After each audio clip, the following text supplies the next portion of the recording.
The Sacred and the Profane, The Nature of Religion, by Mircea, Eliade. Translated by Willard Trask. Copyright 1957. Read by David Lyon. Introduction. The extraordinary interest aroused all over the world by Rudolf Otto's Das Eliade, The Sacred, published in 1917, still persists. Its success was certainly due to the author's new and original point of view. Instead of studying the ideas of God and religion, Otto undertook to analyze the modalities of the religious experience. Gifted with great psychological subtlety and thoroughly prepared by his twofold training as theologian and historian of religions, he succeeded in determining the content and specific characteristics of religious experience. Passing over the rational and speculative side of religion, he concentrated chiefly on its irrational aspect, for Otto had read Luther and had understood what the living God meant to a believer. It was not the God of the philosophers, of Erasmus, for example. It was not an idea, an abstract notion, a mere moral allegory. It was a terrible power, manifested in the divine wrath. In Das Eliade, Otto sets himself to discover the characteristics of this frightening and irrational experience. He finds the feeling of terror before the sacred, before the awe-inspiring mystery, mysterium tremendum, the majesty, majestus, that emanates an overwhelming superiority of power. He finds religious fear before the fascinating mystery, mysterium fascinans, in which perfect fullness of being flowers. Otto characterizes all these experiences as numinous, from the Latin numen, meaning God, for they are induced by the revelation of an aspect of divine power. The numinous presents itself as something wholly other, ganz anders, something basically and totally different. It is like nothing human or cosmic confronted with it. Man senses his profound nothingness, feels that he is only a creature, or, in the words in which Abraham addressed the Lord, is but dust and ashes. Genesis 18:27.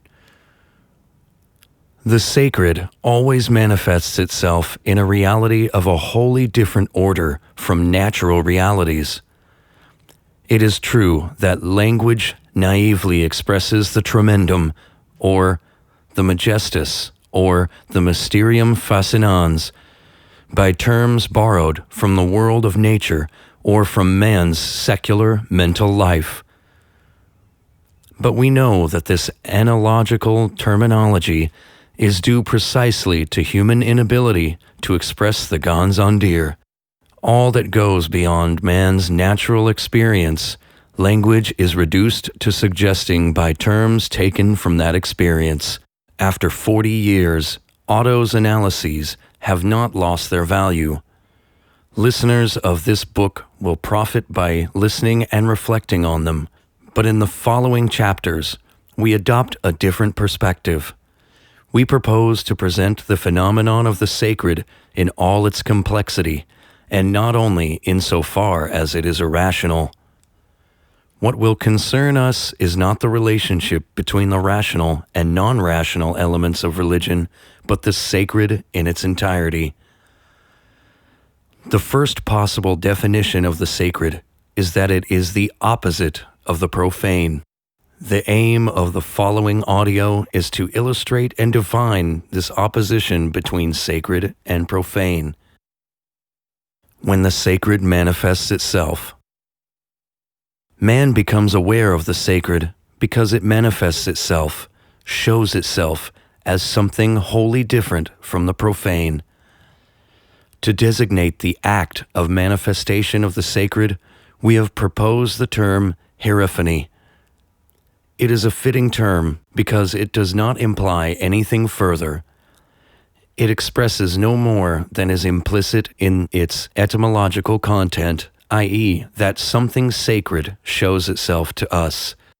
It could be said that the history of religions, from the most primitive to the most highly developed, is constituted by a great number of hierophanies, by manifestations of sacred realities.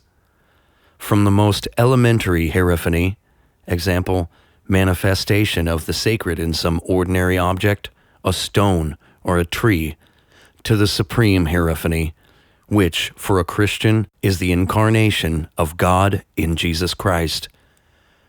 There is no solution of continuity.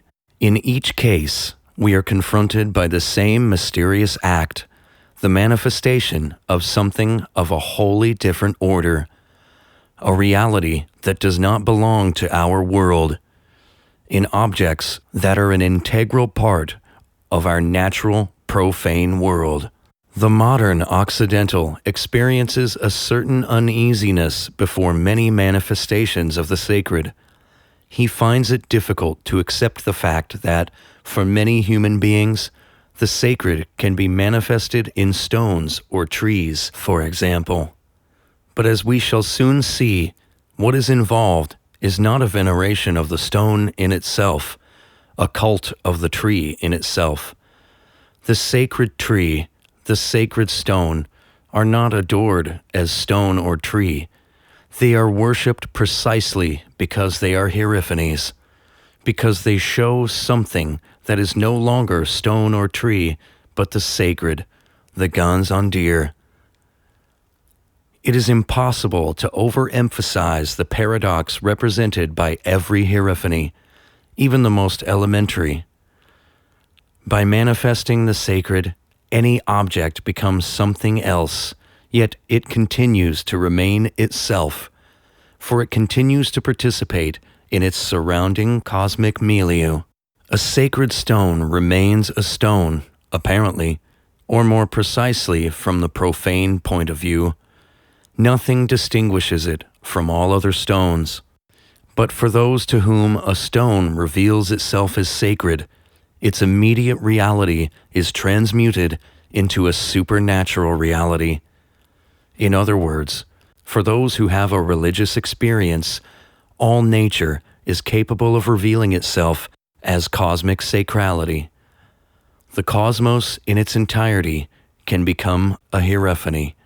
The man of the archaic societies tends to live as much as possible in the sacred or in close proximity to consecrated objects. The tendency is perfectly understandable because, for primitives as for the man of all pre-modern societies, the sacred is equivalent to a power and, in the last analysis, to reality. The sacred is saturated with being. Sacred power means reality and at the same time enduringness to efficacity. The polarity sacred-profane is often expressed as an opposition between real and unreal or pseudo-real. Naturally, we must not expect to find the archaic languages in possession of this philosophical terminology, real, unreal, etc. But we find the thing. Thus, it is easy to understand that religious man deeply desires to participate in reality, to be saturated with power. Our chief concern in the following audio will be to elucidate this subject, to show in what ways religious man attempts to remain as long as possible in a sacred universe, and hence what his total experience of life proves to be in comparison with the experience of the man without religious feeling, of the man who lives or wishes to live in a desacralized world. It should be said at once that the completely profane world, the wholly desacralized cosmos, is a recent discovery in the history of the human spirit. It does not devolve upon us to show by what historical processes and as the result of what changes in spiritual attitudes and behavior, modern man has desacralized his world and assumed a profane existence. For our purpose, it is enough to observe that the desacralization pervades the entire experience of the non-religious man of modern societies, and that, in consequence, he finds it increasingly difficult to rediscover the existential dimensions of religious man in the archaic societies. Two modes of being in the world. The abyss that divides the two modalities of experience, sacred and profane, will be apparent when we come to describe sacred space and the ritual building of the human habitation, or the varieties of the religious experience of time, or the relations of religious man to nature and the world of tools, or the consecration of human life itself. The sacrality with which man's vital functions, food, sex, work, and so on, can be charged. Simply calling to mind what the city or the house, nature, tools, or work have become for modern and non-religious man will show with the utmost vividness all that distinguishes such a man from a man belonging to any archaic society, or even from a peasant of Christian Europe. For modern consciousness, a psychological act, eating, sex, and so on, is in some only an organic phenomenon, however much it may still be encumbered by taboos, imposing, for example, particular rules for eating properly, or forbidding some sexual behavior disapproved by social morality. But for the primitive, such an act is never simply physiological. It is, or can become, a sacrament, that is, a communion with the sacred. The listener will very soon realize that the sacred and profane are two modes of being in the world, two existential situations assumed by man in the course of his history. These modes of being in the world are not of concern only to the history of religions or sociology. They are not the subject only of historical, sociological, or ethnological study. In the last analysis, the sacred and profane modes of being depend upon the different positions that man has conquered in the cosmos. Hence, they are of concern both to the philosopher and to anyone seeking to discover the possible dimensions of human existence. It is for this reason that, though he is a historian of religions, the author of this book proposes not to confine himself only to the perspective of his particular science.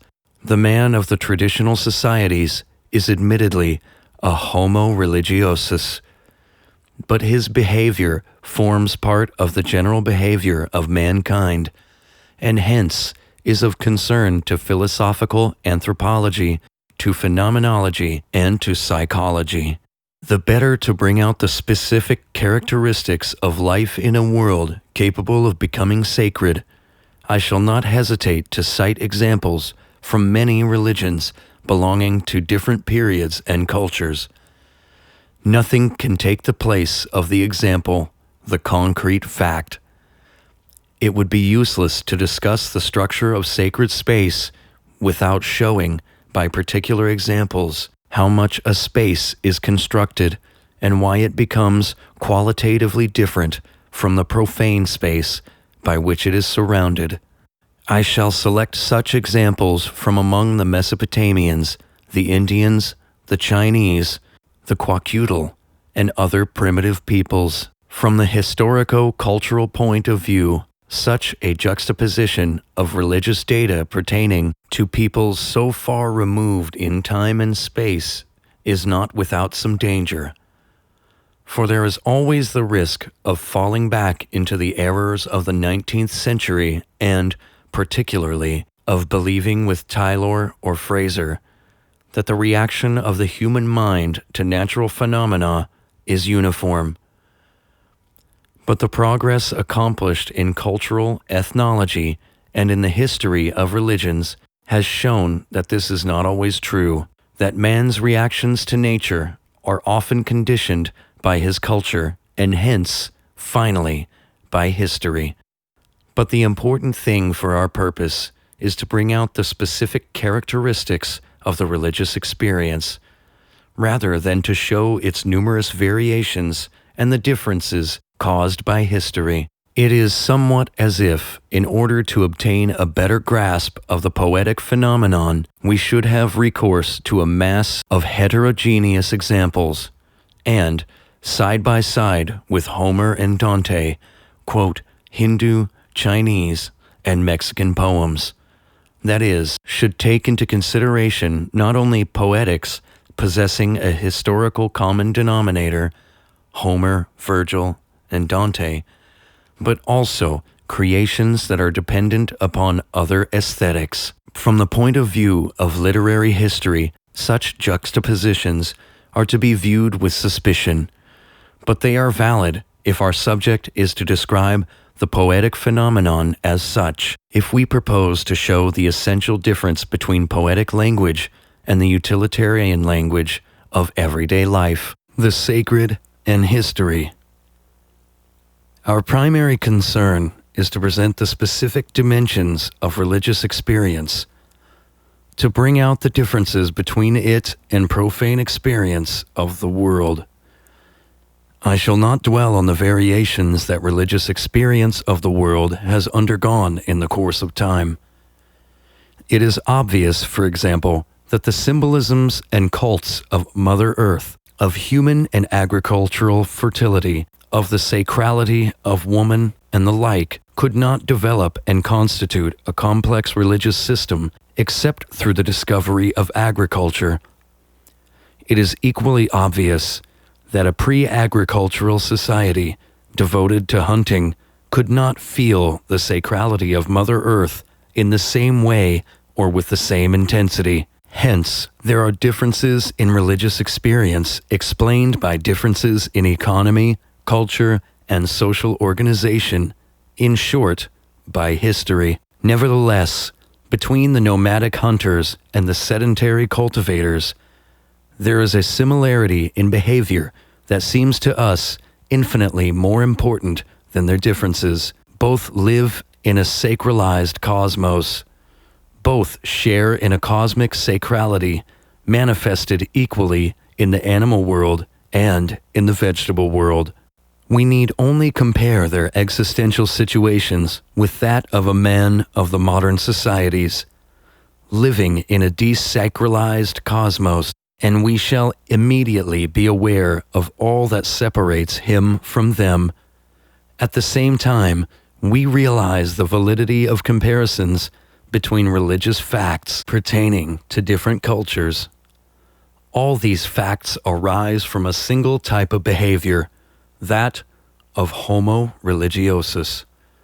This little book, then, may serve as a general introduction to the history of religions, since it describes the modalities of the sacred and the situation of man in a world charged with religious values. But it is not a study in the history of religions in the strict sense, for the writer, in citing examples, has not undertaken to indicate their historico-cultural contexts. To do so would have required a work in several volumes. The listener will find all requisite information in the books listed in the bibliography. Mircea, Eliade, St. Cloud, April 1956.